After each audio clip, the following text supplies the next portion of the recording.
Here I have TCL 30, and today I'm going to show you how to speed up this device.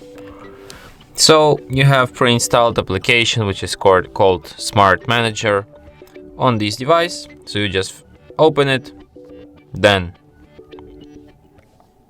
wait for it to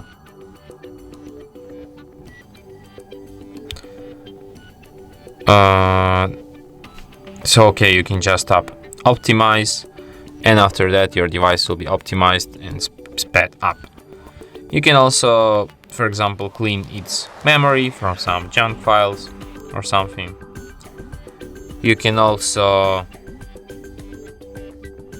make a cleanup of some other junk files. And yeah, now my device feels excellent. Everything is good. And that's it. Thanks for watching.